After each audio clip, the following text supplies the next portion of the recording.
একটা কথা কি জানো তো, সরি বলে কিছু হয় না। যে কথাটা হৃদয়ে আঘাত করে সেটা সহজে মোছা যায় না। যখন তুমি চিন্তিত ও উদ্বিগ্ন থাকবে তখন তুমি ধৈর্য ধরবে। ধৈর্যের চাবি সুখের দরজা খুলে দেয়। পাশে দাঁড়িয়ে ভরসা দেওয়ার লোক নেই,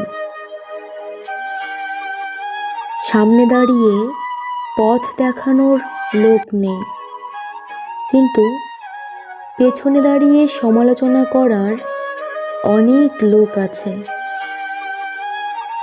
যত বড় হবে ততই বুঝতে পারবে পৃথিবীতে প্রয়োজন ছাড়া কেউ আপন হয় না। কখনো কোনো কাজে হাল ছেড়ে দিও না। মনে রেখো, কাজটা যদি সহজ হতো তাহলে সবাই করত। জ্ঞানীরা আগে চিন্তা করে, তারপর কথা বলে, আর নির্বোধেরা আগে কথা বলে, তারপর চিন্তা করে। তর্কের চেয়ে নীরবতা ভালো। প্রতিশোধ নেওয়ার চেয়ে রাস্তা বদলে ফেলা ভালো। আর স্বার্থপর মানুষের পাশে চলার চেয়ে একা একা চলা অনেক ভালো। পৃথিবীতে সবথেকে শক্তিশালী প্রতিশোধ হলো নিশ্চুপ থাকা। তাই বলে ভেবো না তুমি হেরে গেছো।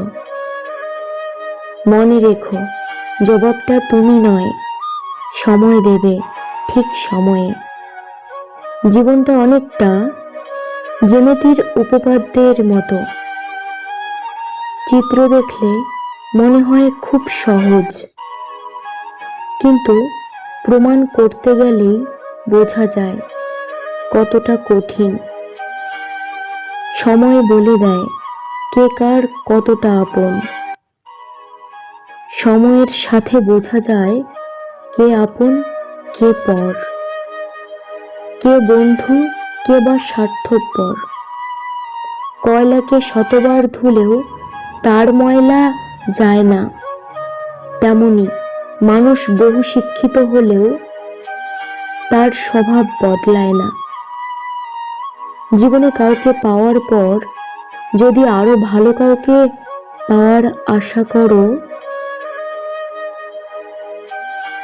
তাহলে একদিন দেখবে জীবনের সবচেয়ে মূল্যবান কাউকে তুমি হারিয়ে ফেলছো।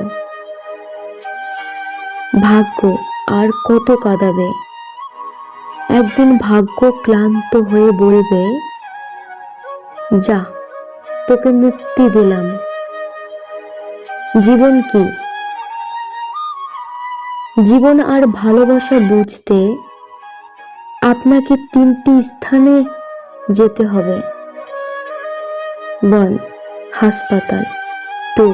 কবরস্থান বা শ্মশান। 3. কারাগার। হাসপাতালে গেলে আপনি বুঝতে পারবেন সুস্থতা ছাড়া আর কিছুই সুন্দর নয়। কারাগারে গেলে আপনি দেখতে পাবেন স্বাধীনতায় সবচেয়ে মূল্যবান জিনিস। কবরস্থান বা শ্মশানে গেলে আপনি বুঝতে পারবেন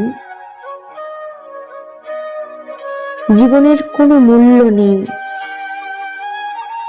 আমরা আজ যে মাটিতে হাঁটছি, আগামীকাল সেই মাটি আমাদের ছাদ হবে।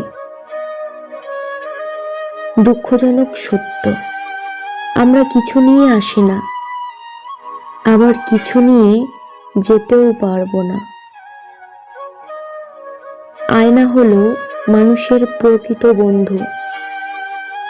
যার সামনে হাসলে সেও হাসে, কাঁদলে সেও কাঁদে, কিন্তু আঘাত করলে সে আঘাত করে না, বরং নিজেই ভেঙে যায়।